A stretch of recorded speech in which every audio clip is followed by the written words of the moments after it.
Olá pessoal, tudo bem? Como vocês estão? Estamos juntos mais uma vez para a nossa aula de história, né? Hoje nós começamos falando das grandes navegações ou, do comércio marítimo, tá? Em alguns materiais nós acharemos grandes navegações, em outros nós acharemos comércio marítimo, tá bom? No nosso livro nós iniciamos esse assunto a partir da página 80, né? E é necessário que, para entendermos o contexto das grandes navegações, a gente precisa voltar um pouquinho no que nós já estudamos, tá? Então, bem rapidamente, a gente chega,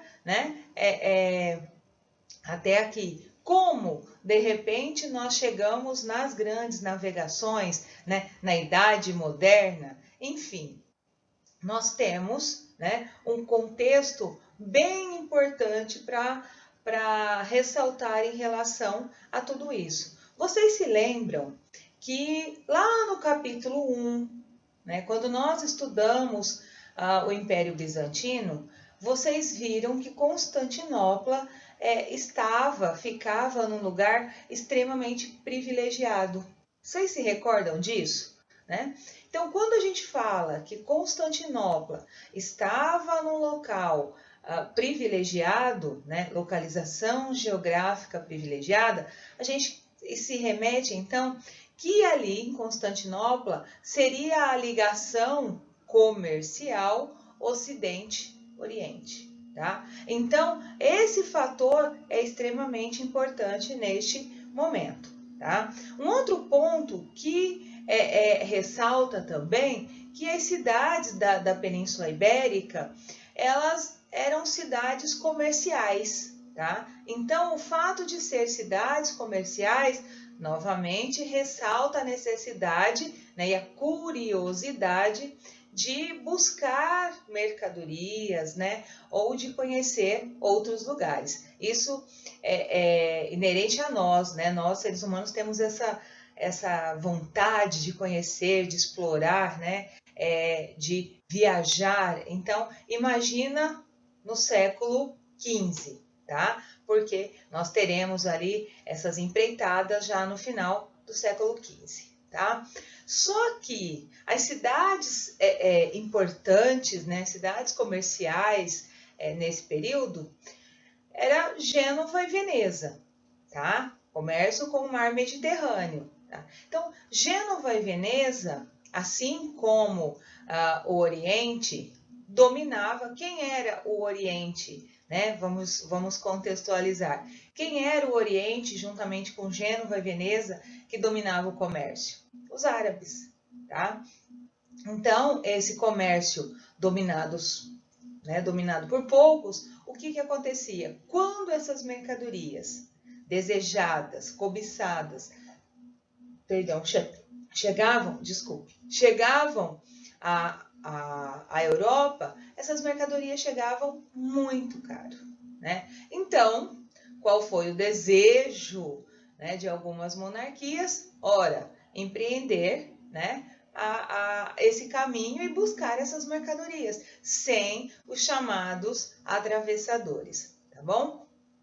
Porém, tem um ponto muito interessante. Quando a gente fala sem atravessadores, a gente precisa lembrar que lá na Baixa Idade Média, eu expliquei isso para vocês, né? Com o Renascimento comercial e urbano, né, nós teremos uma necessidade maior das chamadas especiarias.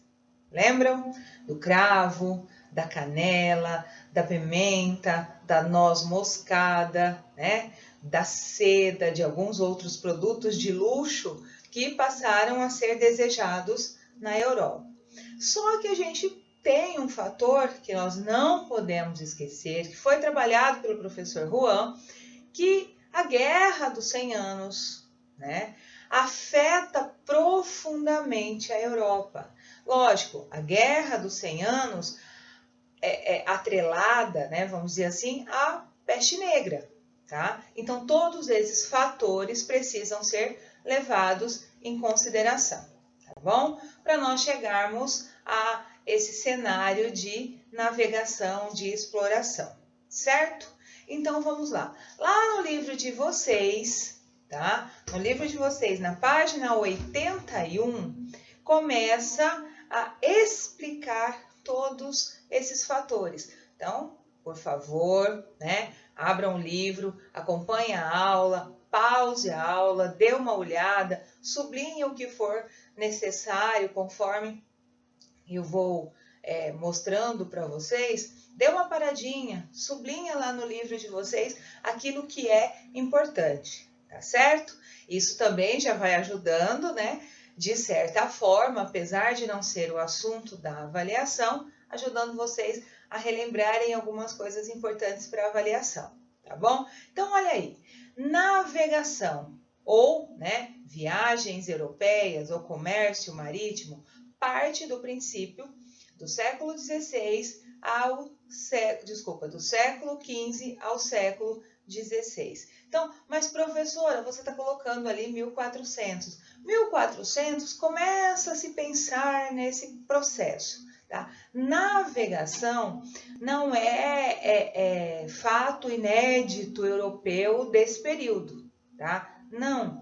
Vocês estudaram no 6º ano, eu tenho certeza disso, que os fenícios faziam, né? Já eram grandes viajantes, os persas, né? Os gregos. Então nós temos, lembra que os fenícios fizeram circunnavegando o litoral e chegaram à África, né?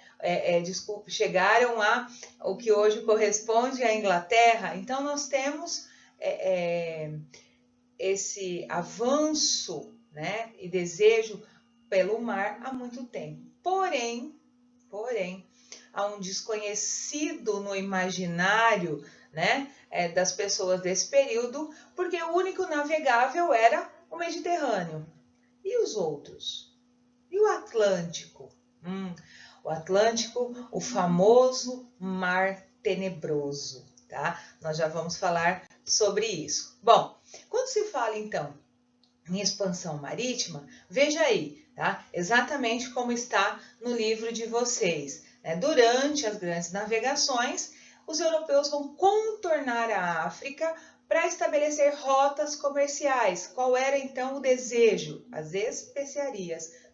Não se esqueçam disso, tá? Nós estamos falando das especiarias do Oriente, o desejo europeu da época, tá? Só que eles tinham alguns probleminhas no meio do caminho, tá?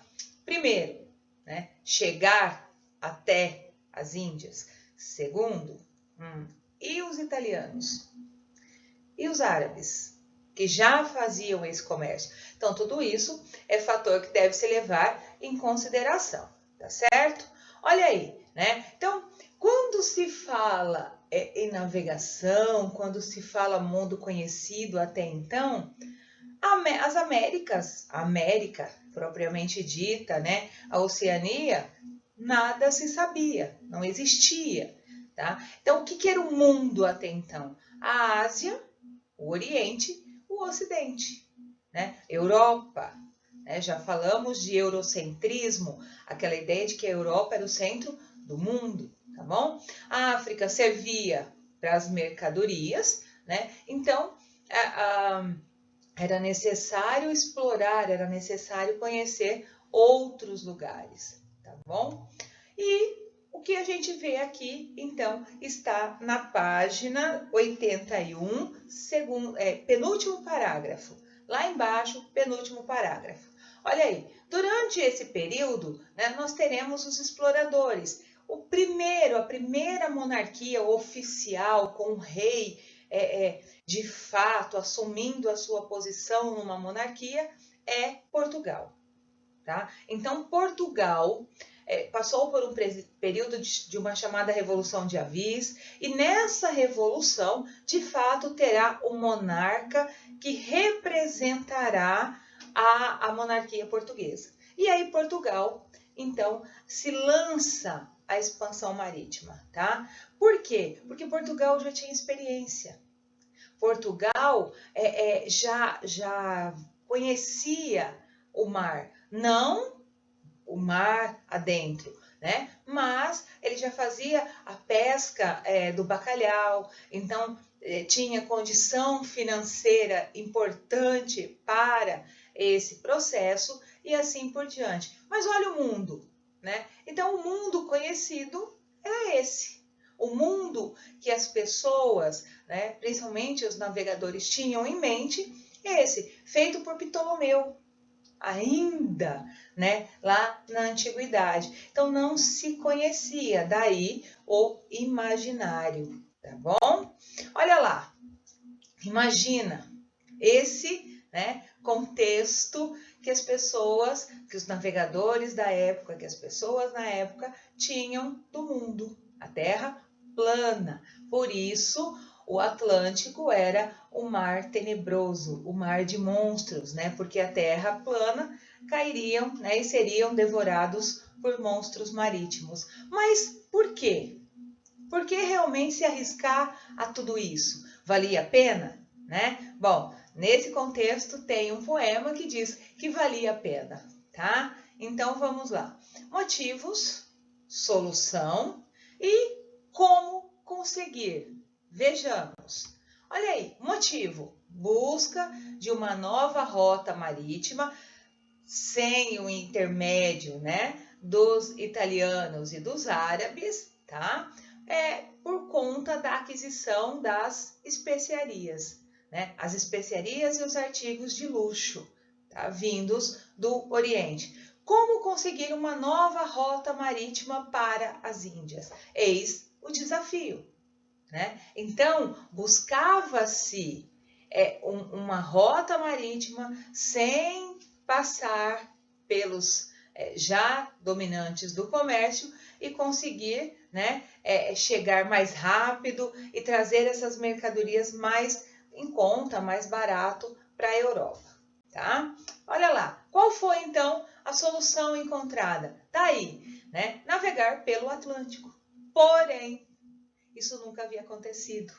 Seria inédito, tá? Por isso, expansão marítima, grandes navegações, era algo inusitado, né? E os portugueses e os espanhóis, tá? Com a ajuda dos italianos, farão então, né, essa aventura pelos mares, principalmente pelo Atlântico, pelo Mar Tenebroso, tá? Olha lá, objetivo então, conseguir as especiarias. Já vimos isso, né? Tinha que recorrer, era necessário contar com quem já dominava o monopólio. Quem dominava o monopólio? Gênova e Veneza. Ou seja, precisava de um auxílio do que nós chamamos hoje de concorrência, tá? Então, portugueses e espanhóis, a coroa portuguesa, a coroa espanhola, né, se lançarão ali com a ajuda de navegadores italianos, que eram navegadores experientes, ao chamado desconhecido, tá? Então, isso é muito importante, tá? Por quê? Porque eles conheciam apenas o mar Mediterrâneo. Inclusive, os italianos dominavam as rotas do Mediterrâneo. O Atlântico era novidade para todos, inclusive para quem já navegava, tá? Então, acreditava-se, né, havia esse contexto de que a Terra era plana, o oceano terminava em um abismo, né? E aí esses monstros marinhos, esses seres mitológicos, devorariam todas as pessoas. Ora, mas prof, por que tudo isso? Não haviam mapas, né? Não havia GPS. Então, os instrumentos de navegação eram rudimentares para a época, tá? Nós temos alguns, inclusive na página 81 e 82 do livro de vocês. Só que não necessariamente tão eficazes, muito para a época. Porém, né, deixava ainda a desejar em alguns quesitos. Muitos navegadores saíam de seus países, de suas monarquias, e não voltavam, porque se perderam, porque tempestades, por conta de uma série de situações. Então, nunca mais regressavam. O imaginário era de que a terra era plana e havia um abismo onde os monstros devoravam os marinheiros. Concorda que isso permeia o imaginário, né, das pessoas, tá certo? E aí, Portugal se lança, como eu já falei para vocês, né, no pioneirismo das navegações. Um ponto importante, e aí vocês têm bem legal para observar, que esses instrumentos de navegação eram eficazes e extremamente importantes para planejar, né, essas viagens, tá? A bússola, o astrolábio e a balestilha. A balestilha e o astrolábio extremamente precisos para a época, tá? Auxiliando então os navegadores, né, ao desconhecido, a encontrar a tão desejada rota comercial. Perceba que o objetivo era encontrar, né, melhores condições, territórios e as especiarias. Necessariamente colonizar, né, foi posterior, tá? Então, a Espanha se destaca também neste comércio. Então, nós vamos ter, além de Portugal, a Espanha, tá? E a Espanha navegando para as Índias, contornando a África, né? E aí destaca-se o genovês Cristóvão Colombo, tá? Cristóvão Colombo, financiado pela coroa espanhola, Pedro Álvares Cabral, financiado pela coroa portuguesa, então figuras que a gente conhece, tá? Vasco da Gama, também português, né? A gente tem esses cenários. Então, Cristóvão Colombo, tá? Em 1492, com as caravelas espanholas, chegam, contornando o Atlântico, chega ao continente americano, o descobrimento da América, tá? Detalhe, ele não acredita que ele tenha descoberto um continente, tá? Ele não acredita e morre, inclusive, sem ter certeza desse fato, tá bom? E aí, né? Se Portugal e Espanha estão juntos na navegação, é importante que tenha algum documento. Ora, terras foram encontradas, né? E ambos estavam financiando, né, avançando nesse comércio marítimo. Então, foi necessário um tratado, um documento. A princípio, tá? Conforme a página 82 e a página 83 do livro de vocês, principalmente na página 83, todo o último parágrafo, tá? Então, de tudo isso em relação, e principalmente agora nesse último contexto, o último parágrafo é extremamente importante, tá bom? Então, a princípio, uma bula intercoeteira, tá? Essa bula intercoeteira não deixou Portugal muito satisfeito, né? E aí, Portugal, se sentindo prejudicado pela decisão da bula intercoeteira, tá? Pede um novo tratado. Diz que vamos revisar aquele nosso acordo, né? Estou me sentindo aí prejudicado, não estou gostando muito dessa nossa divisão, dessa nossa partilha de bens, não, tá? E aí, definitivamente, né, em 1494, tá, o território português, espanhol, as colônias, né, portuguesas, espanholas, foram divididas, oficialmente entregues às suas monarquias, por um tratado que a gente conhece muito bem, Tratado de Tordesilhas, tá? De um lado, nós temos a rainha Isabel de Castela, que representava muito bem a monarquia portuguesa, espanhola, e de outro, né, Dom João II, que representava muito bem Portugal, tá? E no meio, o Tratado de Tordesilhas. Então, essas terras precisavam ser respeitadas, né? O Novo Mundo, quem é o Novo Mundo? A América. A América tinha, então, né, dois donos, Espanha e Portugal. Essas terras, né, serão exploradas por suas monarquias, mas à frente, a gente vai caminhando de acordo com os acontecimentos históricos, tá certo? E a gente segue para as próximas aulas, tá bom? Olha lá, como a gente está se aproximando de uma semana de avaliação, então a nossa tarefa é bem pequenininha, tá? Não se preocupem. É a atividade da página 82, tem um ícone abordando, né, falando exatamente dessa expansão marítima, tá? Então, leia o texto, é uma interpretação de texto, leiam e respondam no caderno, tá certo? E a gente se encontra, né, para revisão e na avaliação. Tudo de bom, tá? Tenham um bom dia e até a nossa próxima aula. Tchau, tchau!